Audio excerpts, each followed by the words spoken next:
Date: my sister forbade me to go on the trip I paid for the family, so I cancelled her ticket and we went on vacation all together without her. Part 3: after my parents returned from the trip, she exploded. They tried to calm her down and even brought her gifts, but she threw them in their faces. In the end, Dad had had enough of her superior attitude. He told her to pack her bags and he would take her. Her behavior changed immediately.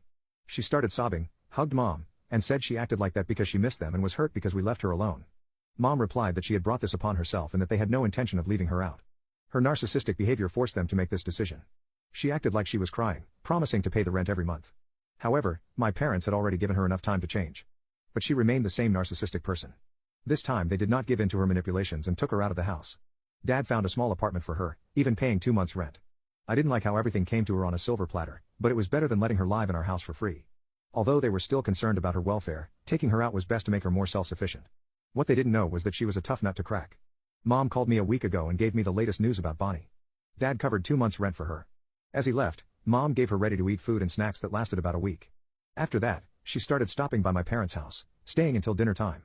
Mom had to offer her food, and she even began to sleep over occasionally. At first, they tolerated it, thinking she had homesickness. However, after some time of this behavior, they decided to confront her. Bonnie confessed that she had stopped paying the rent and was hiding from them. She had not paid any rent during the 2 months she lived in the apartment.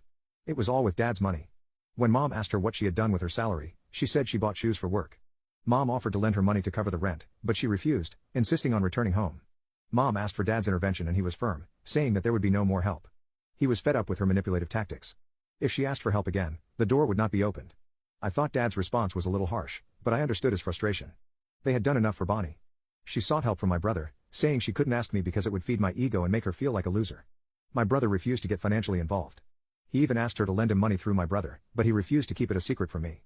What infuriated her, she became bitter towards him, calling him my bootlicker and my pet, running after me for the free meal. I took these stories with caution, but her behavior had reached its peak. Someone had to face it. I'm glad I was the first to stand up to her and leave her out of the trip. I literally remember how my parents reacted and tried to distort the situation to include Bonnie. I'm relieved that finally my parents realized how toxic Bonnie was and how she used her role as a daughter to manipulate them. Since the last time to tell you I've seen Bonnie. Not that I wanted to, but that's the way things are with my sister. I did it when I arrived one extremely tired Thursday from work. There I was, standing at the door waiting for her to arrive. It was a rainy, cold day and I don't know how long she was standing outside the door, but she looked miserable. As soon as I saw her, I didn't know what to say to her, so she gave me a dubious hello. She was a little more energetic, so I knew it wasn't going to be good.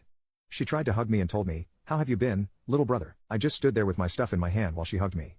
When I finally got rid of her, I opened the door of the house since I didn't want to get wet anymore, but I didn't think to tell her she wasn't welcome.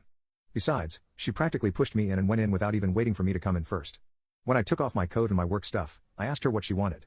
She told me we hadn't seen each other or talked in a while, so she wanted to stop by and say hello. I told her to cut with all that crap and really tell me what she had come for. So she made that sad face she had always made for my parents and told me she had nowhere to live. She had finally been evicted after being a few weeks late, which I knew was a lie because my mother had told me that she had never paid for several months and had only received my father's money. I said no, so her next move was to pressure me to talk to my parents or my brother to help her. As I was not being a good brother, at least I could find it in my heart to help her not stay on the street. I told her I wasn't going to do any of that and that if she wanted to at least win our parents' favor, she should improve her life. Maybe when they see that she has become responsible, they will want to forgive her. But she didn't like my answer, as she surely expected something else from me. She began to tell me everything but nice things, that I was a bad brother who, because I had money and a good job, thought I was superior to her, and that the rest of the family only loves me because I pay for things like the trip.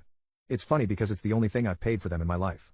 Anyway, I told her that I had heard enough from her and that if she had dried off well after being at home for a while, it was time for her to go out and get wet again in the cold night. I knew she had something else to say to me, some insult, but I told her it was better that she left or I would be forced to throw her out in any way possible. You can imagine that she didn't like my ultimatum at all. Finally, when she left, I blocked her everywhere. I had not needed to do so as she never contacted me again after the trip. But I prefer not to take any risks now. Where she's staying or what she's doing is not something I can know now. She hasn't even talked to my parents, so I hope this is the last update or at least the next one is an update of her putting her life back together. Update 4. As many have asked me to update writing where my sister was living, I have returned after 10 days to tell you what I know. First of all, that same night after visiting me she went to my brother's house.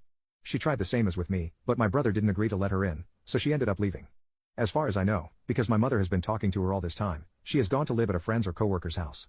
I don't know what the dynamics of the two of them will be like, but I feel sorry for her friend. I mean, it can't be good to have a parasite living with you. But like I said, I only updated because I had been asked, but it's not like I care much, so I think this will be my last update. In this account, we upload complete stories. Follow us for more stories.